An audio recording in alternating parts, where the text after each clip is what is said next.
Cette décision, le roi de la forêt à Mabé. Pardon? À Samabé. Oui, pour qu'on ait répétition héritier. Oui, il y a mon nom Mabé. Oh, je suis à Mabé. Tu as dit que c'est tout répéter à bout, tout répéter à bout. La Bengala sur la Samba. Est-ce que tu connais? Tu sais? Non, je sais pas. Tu sais pas? Que nous a chassé à la Samba? Non, non. Tu sais même pas? C'est quoi la cause de vous chasser? Moi, je sais même pas la cause. Mais tu es pas que la Zambie tu es pas bah oui, toi tu connais comme ça. Alors, Bino va savoir tu peux évoluer quand même dans le roi de la forêt. Toi tu connais que la Samba chez Wira. Voilà. Alors, bah oui, on a chez générique dans l'album. Vous savez, on a clippé. Tout ça clippé comme yo couteau. Est-ce que Ben Agui le roi de la forêt? Qu'est-ce qu'il a manqué pour faire mon clip? Azangelo Kotin? Il a 12, il a refusé. Motema Mabe, moi, Batou, c'est quoi au juste? Il a refusé, c'est ça? Il a refusé. Il est le roi papa na yo. Oui, il est le roi papa na yo. Il n'est pas mon papa. C'est un vieux. C'est un vieux qui a vécu avec lui. Il n'est pas mon papa. Mon papa, il est déjà mort. Et ça là, il y a lelo. Na vandi na palais, na banda nganda ou ka pona que na repérité. Na zo marché monter, ka pona que na repérité. Moi avec le roi de la forêt, n'a pas un problème n'a été. N'a pas un problème n'a été. Na ya ka kabou na rep mettre ni j'ai finga hôtel. Vous avez souillé au côté. Vous comprenez? Donc une répétition héritier ndemi. Na mona vers mtema mabe.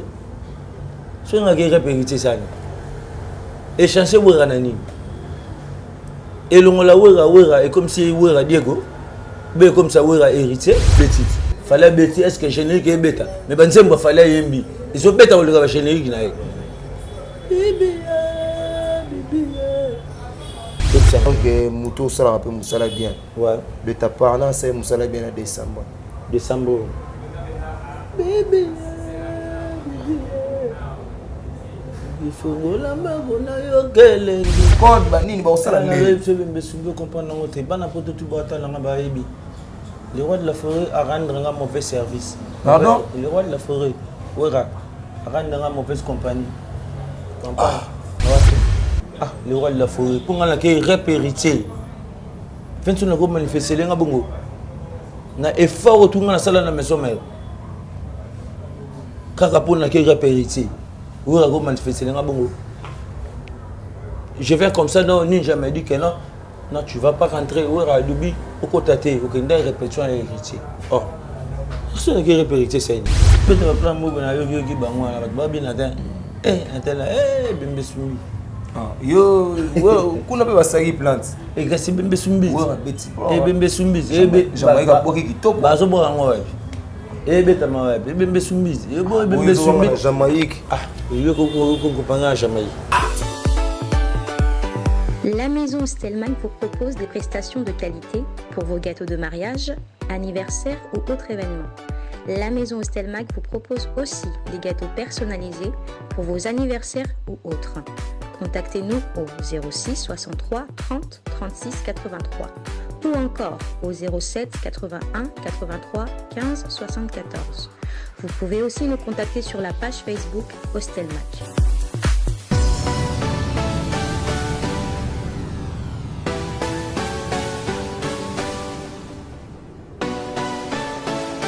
Voilà, vous êtes nombreux à nous suivre sur Congo Mokili. Ibrahim Abdi, votre humble présentateur de cette émission. Par rapport à l'actualité, je reçois pour vous Diego, évolué au sein du groupe Wenge Musique à Maison Mère, mais auparavant, Azagi Bongona vient à Bissou Adolphe Dominguez, au Guinéen Boebi, à Sala, barrage côté Kuna, et à Akiver, le roi de la forêt, puis a évolué occupé de son côté là-bas, à Salipé barrage Naé, mais aujourd'hui, à ma grande surprise, Diego ne fait plus partie du Wenge Musique à Maison Mère, mais ensemble avec lui, on va essayer de décortiquer cette émission ensemble. Mais avant de commencer cette émission, Imak Makengo devant la caméra, l'honorable Douglas Longele. Merci parce que Balobi, on va continuer toujours pour soutenir l'honorable Douglas Longele. Il y a Aline Mouimba depuis Paris, Dr Jackson Lubanga, l'honorable Gaëtan Kodia. Bienvenue Nzimak. Nzimakar est une entreprise Moroya qui top pour un véhicule, c'est-à-dire Si tu évolues à l'étranger, aux abonnés la ville, province à Kinshasa, Nzimaka, et autant partout. Na $50, il y a Pamba, toute une journée. Donc, toute une journée, on a satisfait dans Nzimaka, on a bossani les sous-soutés. Olivier Doumou, l'honorable Gaëtan Kodia, la bossa raté, Rémi Ayayos, bossa et Belé, Gladys Loutete, autant la rapé Bichou, Freddy Benjamin, Rachel Kadoa Poutine, Bosé Belé, Samantha. En tout cas, vous êtes belé, bah open à Bossani, vous prétendez vraiment rigueur. Je reste pour vous, Diego, sans oublier Anelga depuis Paris. Diego, bonne santé. Non, ça va pas. La grâce de Dieu, on est d'accord, donc on est bien. Zambeka, Ndalo Sala, Agarda, la santé, Nabichou. Donc, sans Zambé, tu vas vivre à terre. Mon boulot. Tu vas compter le roi de la forêt. Tu es content déjà de jouer pour Zambé. Ok. Donc, Zambé, il y a la il se doit là. On comprend. Donc, après, si Zambé va me laisser belé. On a habité, je suis dans la PC Souni. Mais aller à Naïti. Amélarani pété. Zambalia Kate. Zambamela Kate. Mais faut à la caméra. Faut à la caméra. Zambalia Kate. Zambamela Kate. Il faut passer la merci. Faut te passer merci Diego Gao. Il y a ça dans le monde pourquoi vous préférez le Rotika ou Ranson, le roi de la forêt? Oh, Azalagi peut moutou. Oh, après ça, il y a une visibilité sur le plan international. Mais tu as décidé, il y a Rotika. Pourquoi d'abord cette décision? Non, cette décision, le roi de la forêt, Amabé. Pardon? Azamabé. Oui, Ranson Amabé. Azamabé. Point. Oui. Vous avez mis un poteau, vous avez mis ça en Afrique. Vous avez mis un poteau qui est en Afrique. Vous avez mis un poteau qui est en Afrique. Vous avez mis un poteau qui est en Afrique. Ah, ma bête. Vous avez mis un poteau qui est répétition héritier. Vous avez mis un poteau. Oh. Ah, ma bête. Il ne fallait pas que répétition héritier. Héritier, c'est un frère. Voilà, merci. C'est un ami. Tu comprends? Elle roi Kakol, c'est un ami, c'est un frère. Voilà. Il y a le roi Tadé, c'est un ami, c'est un frère. Si Diego, toi tu penses ça comment? Mais vous avez un papa Bolingotin. Tout solo là, non, malobana loba oh bolexango. Tout solo là. Oui, papa Mabé. Comment vous séparez banana? Biso tout à banana. Mais ouais, on s'est séparé banana. Les Européens aux ala pena banana. On te monena. Didier Lacoste bazaï pe na mo ba tira imala idiot yebisangai bato-kende siko so moni ngai na Lacoste osiliki nga una banda kozanga Lacoste banda la gamme maison mérite mais je goûte dans Lacoste osilika wa papa mabeti mais pourquoi kosilika pourquoi pour amener un héritier nazo marché monter. Non, ma chez Montez, est-ce que non, c'est maintenant le bas? Si vous avez un héritier, est-ce que vous avez un aval pour que nous héritier ou tu n'as pas réussi un aval? Non, c'était pas comme ça. On s'est rencontré avec héritier, on m'a à papa Wimba. Ok. Ok. Et héritier m'a dit que non, mon frère, moi je pars à la répétition. Viens chez moi à la répétition. Ok. Qu'est-ce que je veux le faire? Hollandais? Ben oui, c'est un frère à moi, c'est un ami. Est-ce que vous me dites que héritier a été? Oh, ben oui. L'héritage est bon dans la maison mère. Je te jure. Wata. Zamba za na oya abakselo. Abaksela Nzamba suna. Abaksela vraiment. Ba reprocher les musiciens mon côté à mbanga na maison mère que le Wata. Maintenant on va dans l'hôtel à rapper héritier. Est-ce que héritier boya voyage il corona ngai? Pardon? Héritier boya voyage. Pourquoi? Tu comme tu y es na Njili na rapport Njili. Na ya boya Njili ba somenga billet. Tokende tondo kenda Uganda. Visa mo muto ezaki. Ah, asombenga billet ko na aéroport mabu na billet. Wata ya dit que ah yama kuta beta kawa. Exercice vélo c'est le ko sali ngana se pena ngote so ya ka voyager te, ngape na voyager te. Héritier bisi vélo Elliot Mondo. Ah, na fait Moni production. Ah, parce que bien billet na aéroport. OK. Il m'a fait acheter les billets dans l'aéroport. Je suis bien un billet dans l'aéroport. $680. Je suis bien un billet dans la côte de l'avion. Le roi de la forêt vendit dans la première classe. Il faut voir les cartes. Quand tu pars, tu vas lui saluer bonjour. Je m'appelle bonjour à Yamba, bonjour. Dans la carte avion. Dans la carte avion. Soit Yamba, bonjour. Tu es pas pour pouvoir sommer le billet. Yamba, bonjour. Héritier a voyagé. Et si vous héritiez à boire peu pour voyager pour Nayo, vous avez gardé des souvenirs à Malam pour l'héritier. Mais les lots, vous êtes suscité dans la maison mère. Tu es dans la maison mère ou dans la non, tu fais plus partie du maison mère. Parce que tu filmes beaucoup du chanvre, tu prends la drogue et tu prends les againes purement. Alors quand je prends la gaine, quand je prends la drogue, et dès que je vais chez Wera, je ne fais pas le travail. Quand je fais le travail, alors la drogue c'est quoi? Ça va dire quoi? Ça va dire rien. Je ne vois pas que c'est eux qui sont des mauvais. Donc, il y a caca répétition, Sorolingi. Et répétition, et voyage les gars, on a pongi parce que. Non, il y a des niches. Donc, déjà, côté déjà. Non, il y a des niches. Pardon? Tu as dit que tu répètes à bout, tu répètes à bout. Tu as bien sur la samba. Est-ce que tu connais? Tu sais? Non, je ne sais pas. Tu ne sais pas? Que nous avons chassé à la samba? Non. Tu ne sais même pas? C'est quoi la cause de vous chasser? Moi, je ne sais même pas la cause. Mais tu es pas la samba des Araouira, tu es pas bah oui, toi tu connais comme ça. Alors, Bino va savoir tu peux évoluer quand même dans le roi de la forêt. Toi tu connais que la samba chez Wera. Voilà. Alors, aujourd'hui on est où? Wera il est où? Massimani, chez qui? Chez la sœur Panani. Tu vois? Il faut bien éduquer les gens. Yaline Mwimba, Bota la Bisso, l'honorable Gaëtan Kodia. Bienvenue Nzimak. Donc nous sommes là pour vous informer. C'est vrai Diego Kao ne fait plus partie du Wenge Musique à Maison Mère. Non, je fuis seulement de Wenge. Mais yo ça sonne Wenge. Je fuis dans les Wenge. Tu fuis? Oui. Mais tu ne plies. Je suis. Comment ça? Ben oui. Je suis toujours. Mais si vous allez dire tu as un disque. Quel disque? Si vous allez dire tu as un disque me soupe na boka na ngati.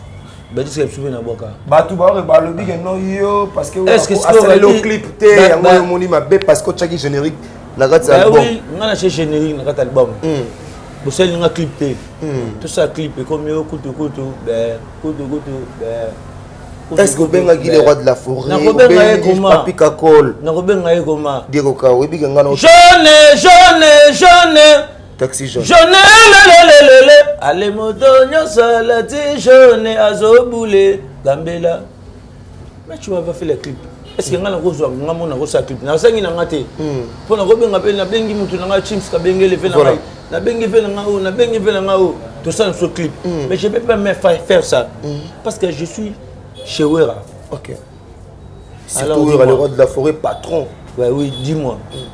Qu'est-ce que Wera il a manqué pour faire mon clip? Azangelo Kotin? Il a 12. Il a refusé. Motema mabe, moi Batou, c'est quoi au juste? Il a refusé.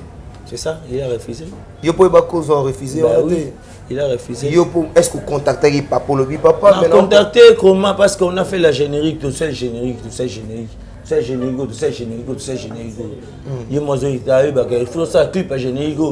clip à générique, tout ça clip à générique.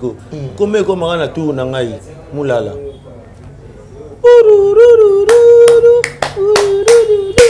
Bagoli ya matembele. Bagoli ya matembele Diego, et puis Mambosso les ébélés Diego. Ouais, on est là. On est là. Pourquoi ça là d'abord choix à Weranson? Parce que l'orchestre est belé. Non. Moi, quand je suis parti chez Adolphe, c'est mon vieux que je salis. Papa Bada, Anna Belena, Anna Lungu Adolphe, n'avait pas Wera. Tu comprends? Quand je suis venu chez Wera, intégrer maison mère. Tu comprends? Intégrer maison mère. On est allé, c'est le Walongwe. Parce que c'est le c'est un grand. On a maison mère. On dit Maribé. Non, boye pour na zoanini. Na ko dikbe pour na zoanini. Na kile anda kuni. Yebsangas. Na ganda ka sele na yo kanzala c'est la biloko na lia kete bango batu baya batu babanda makamba maison mère biso to ya to kuta bango balongwe nde biso to ya na goza na flatter c'est le c'est un ami c'est le zo boka na maison mère ngana boka na tona oyebi si moi bandela yo mama Maria nga maison na tona na kenda photo na Adolphe c'est mon vieux amemanga na poto na Adolphe to kuta na bango na poto maman na guerre tu zonga to ma ba camarade ko masula c'est ça tu peux ouais intégrer le mouvement ntina ye malgré tout bandara no bien na kati mo ba 12 ko mo beta na ya ngana ya maison mère na vanda chez biso a le rôle de forêt ba le kabe le jour ba ndo ya mbawera na mo wera le kibu na kakol na héritier balati ba pola massage ya mundu ki wana ba beta na tele wera na wera yo zonga oh yende ne bege wera yo zo yo lu wera yo zonga qu'est-ce que j'ai fait rep a wera mardi matinda petit na John chaleur kota na okunda na ta na position chaleur akei kuna yebisinga yaka surtout ya ko to kotina biso c'est le ayate c'est le azate bobil pas azate nana za kuna brigade nana toke na ya na força na ngakuta na ka bekolo kaka da força la kadena na baleki na ba mambo ba gigas ba mampia toke na ma en famille on était par na yela bango ka bekolo kaka kanga mama kri et wala fo bi cruise makasi Diego à part bekolo kaka usana crime sous na bi nana cri ko prise cri nini Diego ka wazo boaka yange makotele ma to ko bina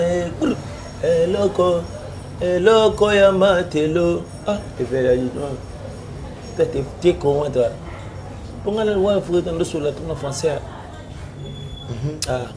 on se discute seulement tout le temps avec les rois en français parmi tous les musiciens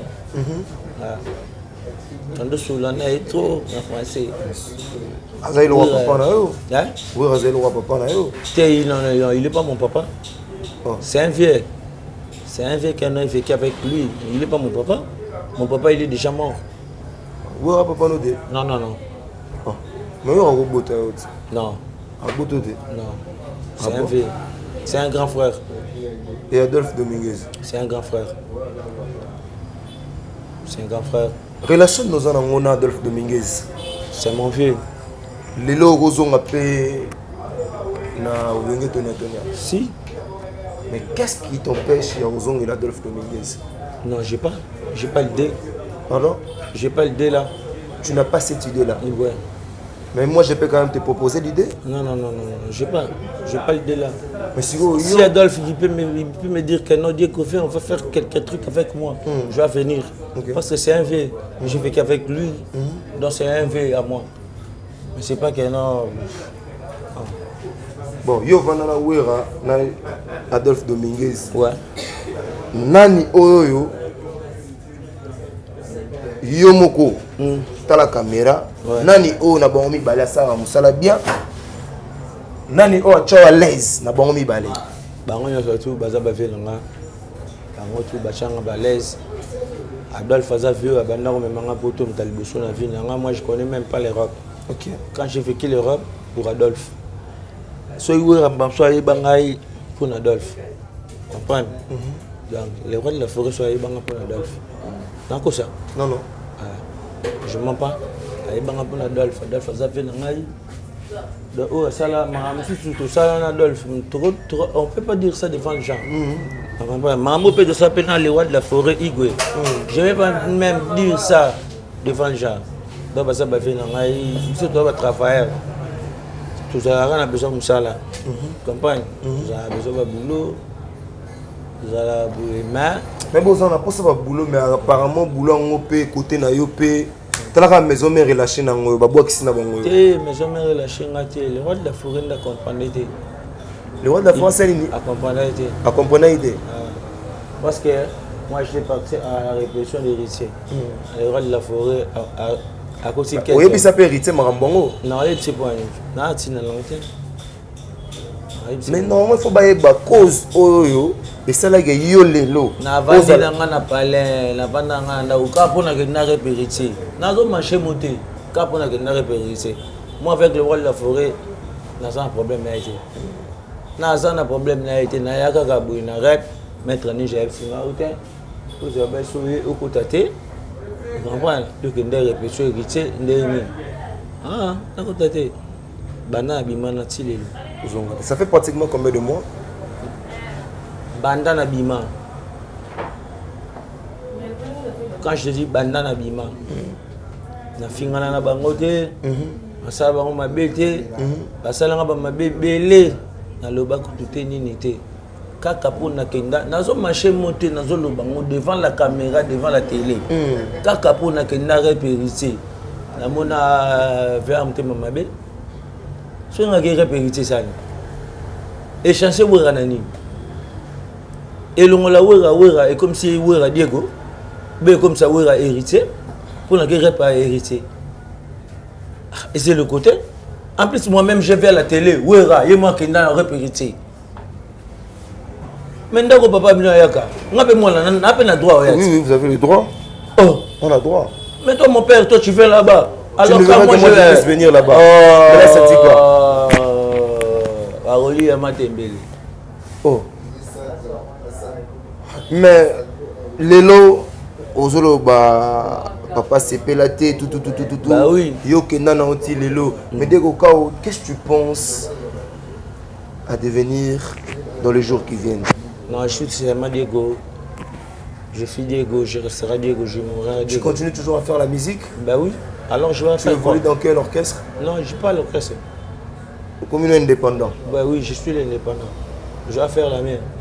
Osama Amnayo Mogo. Ben oui. Est-ce que Assyrien vous êtes belé balongo bakoka ku marambo te maintenant on comprend est-ce que Assyrien ku marambo? C'est Dieu qui est le maître de toutes les circonstances. C'est Dieu. Nga ko pesa ton conseil. C'est Dieu qui est le maître de toutes les circonstances. C'est Dieu. Mais mon mouvement c'est belé. Quand n'était pas papa chéri, que n'était pas pas. wera. Non, je peux non, pas. pas wera, t'es pas utaikuna, que t'es pas Non, Kofolomide. je peux pas. On a le qu'on a ridiculisé wera et comme on a un film à wera. Non, je suis seulement à la maison, alors je vais faire mes chemins. Donc, nataka unzamba bungselangai. Pour ce nakosi na orchestre mo bandoti na nga finga wera. Nakosi la musique ne soit Congo. Ce n'est pas les quadras que j'ai sali, mon vieux. À cause de la guerre, dans la maison mère. Tu es à Zayar, tu es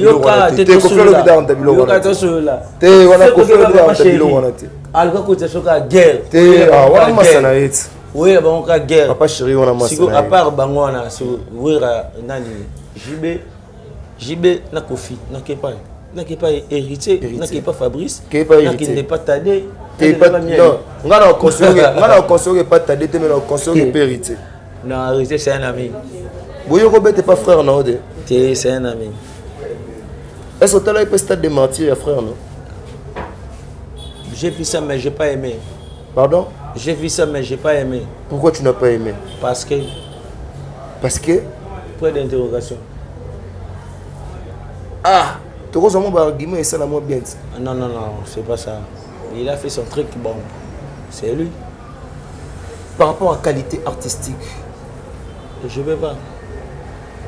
Il a fait son truc, c'est pas moi. Il a fallu pour ta guerre, non? Si. J'ai vu ça. Ça s'est bien passé? J'ai pas aimé. Pardon? J'ai pas aimé. Dégoût. Arrête un peu s'il te plaît. Ben vas-y, quand je te dis que non, moi j'ai pas aimé ça. Mais pourquoi tu n'as pas aimé? Ça engage que moi non. J'ai pas aimé. Quand je te dis que non, moi j'ai pas aimé. Il a joué, c'est bon, il a joué. Mais moi j'ai pas aimé.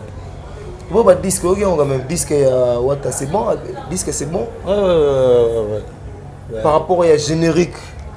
générique ya kututé générique recherche animateur ti animation te moi je na sali yo animateur recherche makasi na champ voilà il y en a boy to que na contexte ya nzembo bo disque photo ka générique non ba nzembo za kitoko héritier fallait bêti est-ce que générique est bêta mais ba nzembo fallait yembi ils ont bêta le générique na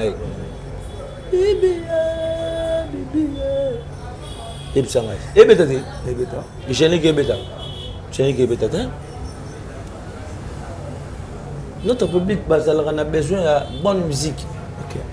Comprends? Ils ont seulement besoin de bonne musique. Quand tu joues quelque chose qui est bon devant les gens vont te clamer.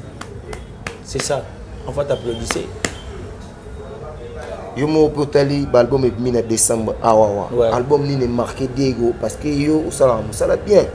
Banda usala musala bien. C'est un album est marqué dans bon tout abetina bango.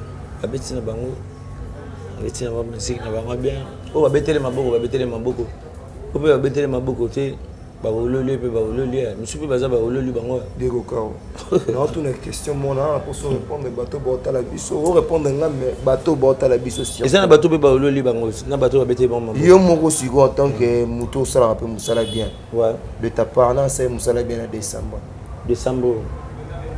Bébé. Il a fait un bon travail. Fali, hein? Oui, il a fait un bon travail.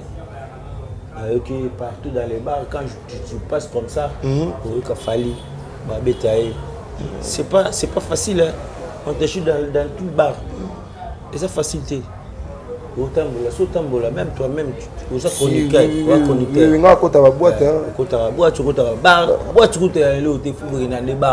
Si le temps pour la peine à bar, moi, aux environs de moi.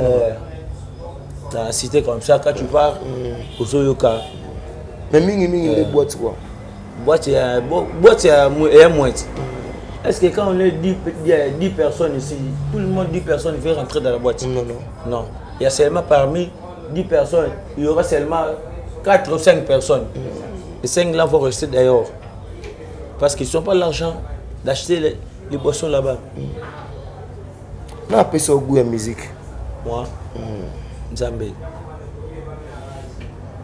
Il y a ça au goût de la musique. Vous avez appelé un moto avant que ça la musique. Vous pensez à l'aïe. Vous avez dit Joanna. Non, moi j'aime tout le monde. J'aime tout le monde qui fait la bonne musique. J'aime tout le monde. Et en plus, tous les animateurs, moi je l'aime. Si quelqu'un il a fait comme ça, moi je vais écouter. Il a fait comment? Alors moi aussi je vais faire comment? Parce que lui il a fait ça. Alors pourquoi pas moi? Je vais faire l'autre plus que lui. C'est ça. Donc si tu es aux limité, et ça m'a dit, il faut que mais je ne suis pas un chanteur. Mais j'écoute Papa Wemba, Papa Wemba, Octave il fait beaucoup la bêta. Papa Chéri, Octave il fait Betty. Il fait la vie nani. Octave il fait Betty. Il fait animateur. Zebuka pour Gagango. Zebuka c'est quoi? Pardon? Zebuka c'est quoi? Zebuka c'est le générique de Papa Chéri, non? Non, moi je connais même pas. J'ai pas entendu ça. Non, j'ai pas entendu ça. J'ai longtemps on m'a dit seulement que non, Papa Chéri il a fait sortir son album. Balle de match. Il a fait sortir son album Balle de match, mais moi je pas. Bon, j'ai pas eu le temps. Il y a un frère de Fabregas. J'ai pas eu le temps. J'ai pas eu le temps. J'ai pas eu même le temps. C'est vrai ça. J'ai pas eu le temps. Parce que moi je suis en train de travailler, je suis en train de bosser quelque part. Donc on attend yo kabango parce que ce nando yo kabango na koma na nani na koma na tautologie. On appelle ça c'est la tautologie. Mais ça il a un peu développer bon faire un album mamabe. Fabou ça recota studio album mamabe. Non. Fallait recota studio album mamabe. Non. Ils sont de grands, ils sont de musiciens, mais moi j'ai pas eu le temps d'écouter ça. J'ai refusé parce qu'ils sont dans Yoki Bango dans la tautologie. Mais le problème, mon père, Quand je ne pars pas à l'école, mon père va te taper. Ben oui, pourquoi tu ne peux pas partir à l'école? Papi, viens. Si mon père veut manger, s'il veut manger, il m'appelle seulement. Viens, va manger. On s'est décidé comment? Non, papa, c'était comme ça, comme ça. Vas-y, montre-moi tes documents. Allez, il est où ton journal de classe? Attends, on mange. Je mange en chambre avec mon papa parce que... Il t'avait envoyé à l'école pour devenir musicien? Non. Mon mais papa, alors pourquoi devenir musicien? Moi, j'étais séminariste. Hein? J'ai fait un séminariste. Ok. Moi, j'ai fait un séminariste à l'église catholique. Mon papa, il voulait que non, moi, je suis un Messelabé. Messelabé. Ouais. Et donc, pourquoi tu as refusé? J'ai fait l'école comment? Ça fait comment?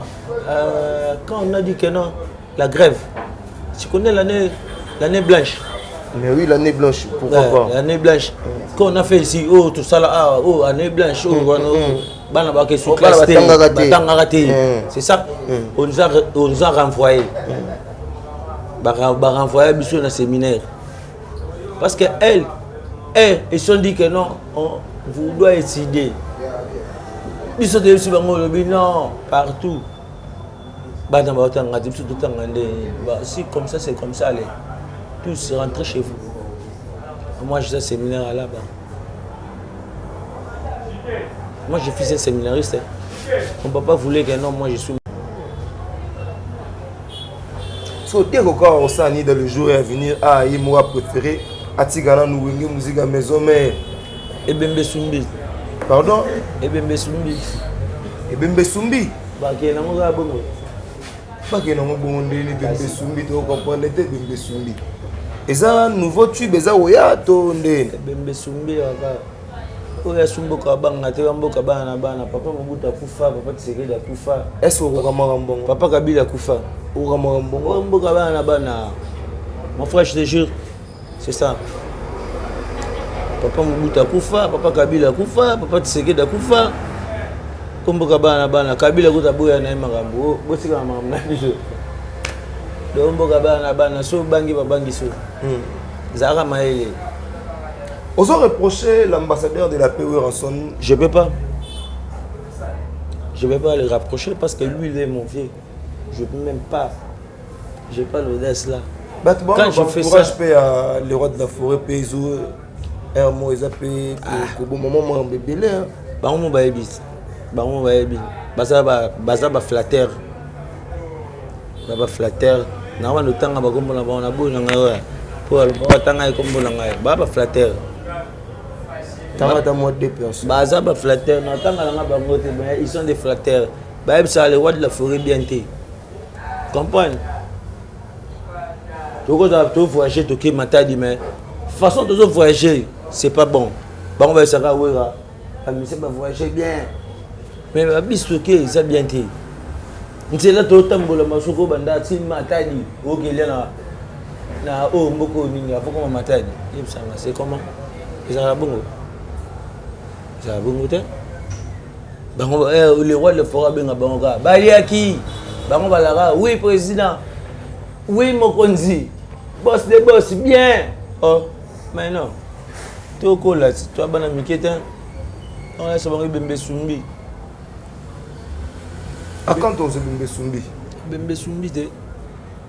Et nango producteur ça. Non, c'est un producteur, c'est un producteur on a nzambe ngana ale. Ah. Je vais te producteur wana. Badba mona loi na sala cop. Mais ils ont maramba vie. Badba mo sala cop neli ba tukutu bana ba doute ba on dimate. Kenin. Ah, ba bionde ozano tenga mina yo. Atenga mande. Ah. Siko bofinga finga ya Janet. Et là beaucoup ça Janet. Bana ba bauti maroki ba ena moi si bauti maroki. Boluli. Kolula raté papa. Bagoli ya matembele. Voilà, vous avez bien entendu la biso, c'était la Diego. Tu préfères qu'on paie Sabino hier parce que Azena mon Diego bateau bota la sur le plan international surtout na Poto ouais. Diego quand on ça bangoni parce que Les lots baza ko reprocher yo. Même téléphone à Pamba Diego za na ngote.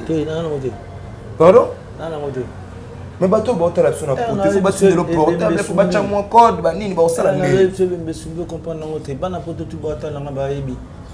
Le roi de la forêt a rendre un mauvais service. Pardon? Le roi de la forêt, Ouera, a rendre une mauvaise compagnie. Ouais. J'ai attendu avec lui. Tout ça en avait, tout boussé en avait. Parce que moi, je n'ai pas hérité. Alors qu'est-ce que moi je vais faire?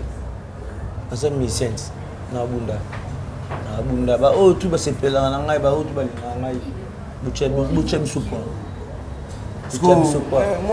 mon numéro de téléphone, peut ça la rappeler moi bien, mais est-ce que vous avez téléphone est combien? À travers cette émission, on peut nous contacter sur ton numéro. Le numéro est 81 74 32 31.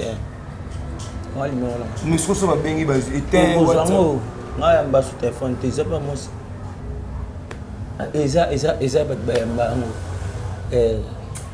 Docteur a fixé un téléphone. Docteur a fixé un téléphone.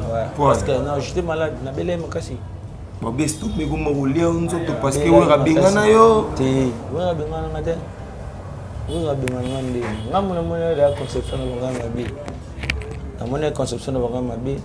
Ah, le roi de la forêt. Pour ngala ke repérité. Fentu na ko manifester nga bongo. Na effort tout ngala sala na maison mère. Kaka pour na ke repérité. Vous avez manifester nga bongo. Je vais comme ça non, ninja m'a dit que non. Non, tu ne vas pas rentrer au Radubi, au côté, au Kenda, répétition à l'héritier. Oh, ce n'est pas répétition, c'est une. La Kenda est répétition, on a joué un million de temps. Il y a son bébé voiture, c'est un ami. Oui, c'est un répétition, va se retrouver à tout le monde. Moi 500, moi 300, 400. Il y a moins de vie. Il y a moins de vie. Kassi. Bon, tu sens à 500, tu sens à 1000, tu sens à 2000. Et ça vit. Est-ce que quelqu'un a répété parce qu'on met en voiture? Ah, oui, ah, mon ami a vu à faux. Non, elle a assusté. Et bien, Besumbi. Voilà, vous avez belé la biso, mais quelques dédicaces n'a pas la poto, batali biso. C'est vrai que tout ça, on a base, on a palais. Parce que on a ébi palais, tout voilà pourquoi. Tout côté il a palais pour tout ça, musala. Au bas la poto, bota la biso. Si vous avez pour soutenir Diego, à travers ce numéro, vous pouvez aussi nous contacter. Mais il y a aussi un numéro à PC pour vous contacter.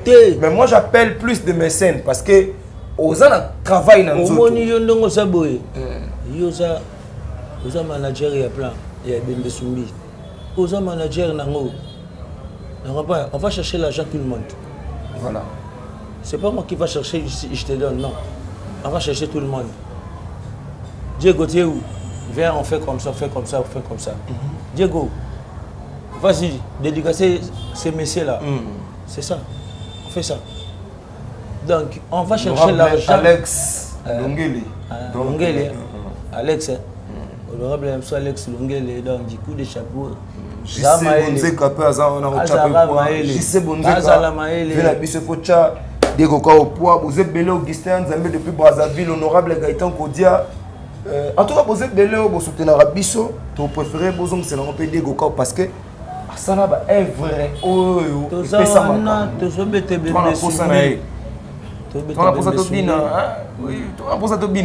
non, on va danser parce que non, nous avons fait comme ça pour danser les gens. Non, bah tu fais pas bien. Tu fais pas bien. Si tu fais pas bien, tu m'as dit. Bah tu peux plan mot na yogi yogi bangwa na ba bien atteint. Atteint Bembe Sumbi. Yo, kuna pe basaki plante. Kasi Bembe Sumbi. Bembe Sumbi. Jamaïca boki kitoko. Ba zo boka ngo wapi. Beta ma wapi. Bembe Sumbi. Bembe Sumbi. Jamaïque. Ah, yo ko panga Jamaïque. Bande. Ti wapi. Jamaïque mo bino Diego. Wana animateur. Boro ni superstar vous d'accord. Beau Goldberg. Beau Goldberg. Vous comprenez Goldberg. Tika mo ba fanti. Ko sumbise bembete. Na sumbise bembete. To tika ba fanti ngai na wenge musika na ya nakuta mama na guerre ya animation. Obe animateur ninga kuta na wenge musika. Nakuta brigade. Nakuti prince. Ebe soye ngana biso 4. Ben, qu'est-ce que le roi de la forêt l'a fait? Il ne connaît même pas que non, il va laisser qui, il va mener qui. Tu as surtout 4 poteaux. Il nous a mené tous 4. Tu as surtout 4 poteaux, tu es présent. Pour autre, nanti quand on a manani. Le sang va nous bailler. Ah, on biberon. On biberon. Mais magaena maye mawe. Isomoko to yelelo na 6 heures. Oui, projet Dynastie. Nani? Projet Dynastie au Kagango. Dynastie c'est quoi? C'est un album de Ferregola avec ses anciens collègues musiciens. Non. Moi je suis pas collègue de Ferré. Moi collègue à Ferré. Ma collègue à Ferré. Mais ma collègue nous ba. Naza collègue à Ferré. Ba ou ba collègue à Ferré ba ça. Ferré c'est un ami donc je l'aime beaucoup Manzambi. Coup de chapeau donc il s'allait bien. Mais juste pas son collègue. Ça va bien le participer à la Dynastie. Il faut me payer l'argent. Quand me paye mais l'argent. c'est le Alimbongo Clinton a zoé Marito BBC. Bango, nga so bapesi nga mbongo nanga na yo bokati. Na bimisa mayele. So pe ngala na bimisi mayele. Na tala ah place ofuto ke ndango boy. Na bimisi mayele. Comprends? À part ça ba dynastie na bango na ba sala. Moi je suis pas là. Na ça na te na collègue affaire était na collègue héritier. Na collègue cappuccino, na collègue Tadé, na collègue Miel, na collègue Kakol. Donc batunga beta ba musique eboa donc na beta na ba musique na beta na ba ferrité. Voilà, nous sommes arrivés à la fin de cette émission. Quelques dédicaces na bana poto batali biso et puis au sein na bango nini. Tous la rara Ebembe Sumbi. Bana poto na soso donc doza on est ensemble donc mission on est na sali boy. Wa Monica elo mona lobby et toucher et saler ma bé à excusez-moi. Kwa moni pe que saler malamu encourager moi pour ça na bien. Donc nazande ko na bino na frère na bino. Poto le barato yi barate. O pe ya kana to yi barate. Nazande ko na bino. Donc na pesi ba mbote na ba nyosu ba linga ngai parce que vous êtes belé. Tous os bien quoi puis na répétition coulisses. Na zate tete. Non bandi ba répétition te. Yo studio ba. Nga na bete na Ebembe Sumbi. Na bete Ebembe Sumbi.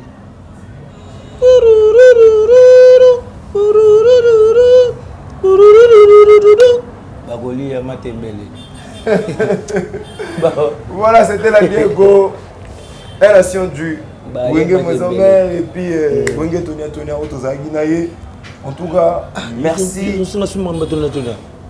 Un nation de Wenge Tonia, un nation de Wenge Mozomer. C'est que Funa Pesa Guy Gouyenga. Funa Pesa Mbote. Funa Zongi na maison mère, ma pata, ma pasteur. Et puis c'est Gladi. Mbote. Et puis c'est Mbote trop. Donc bazaba o ya biso ba mère na biso to nous ça na bango donc ta maman lo ma pata la mbelo fufu. Et bele ba le na maison mère na ba le liboka mère wana te. Mais nga mère wana la mbela na dame na dame. Si o mère pas se pelato mo tumba jona ya wapi? Olobi ke jona olobi ke duwe razama be. Nani? Olobi ke razama be. Ebembe Sumbi. Est-ce que mon pasteur se pela ba propos wana? Mère à mère, ma pasteur à mère, sur le coup de ce que m'a embouté. Aux accompagnes tout ça là. Pour sa mère. Ma pata, ma mère, la biso, dans la mère avec je sais, petit dans la vie. Alors, on va les fantômes, la biso, et je sais que la vie, on va les fantômes. Quand on va partir, on va ban la biso, on va avec je sais, na Keisha, na Beni, Baloika, on va ban, aussi ban à Kakol, aussi Beritana, on comprend. Je Ritana, aussi Patrio, Bangotu Bazabana. Écoute, bon, voilà, nous sommes arrivés à la fin. Un grand merci, Ebembe Sumbi. Eza Oya Karaté, Bozagi Belé, Botala Yibiso. Venant là, c'est pour ça que je suis producteur Ebembe Sumbi. Bolo Bate, Zanet Sora Nalitoi. Kolo Bate. N'est-ce pas producteur Ebembe Sumbi? N'est-ce pas Nalitoi? N'est-ce pas Nalitoi? Exaucé.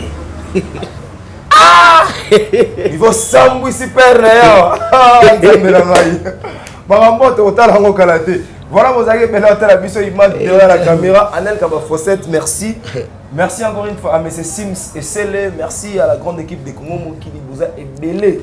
Venez en JC Bonzeka, beaucoup là. Vous avez parlé, merci. Parce que vous avez soutenir Bichou. Un grand merci. Naya Aline Mouima, un grand merci à Dr Jackson Lubanga. Un grand merci à l'honorable Douglas Ngele.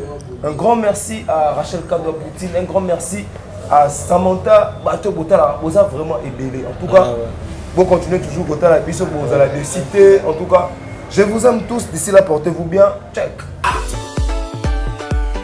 La maison Stelman vous propose des prestations de qualité pour vos gâteaux de mariage, anniversaire ou autres événements.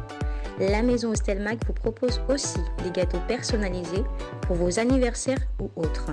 Contactez-nous au 06 63 30 36 83 ou encore au 07 81 83 15 74.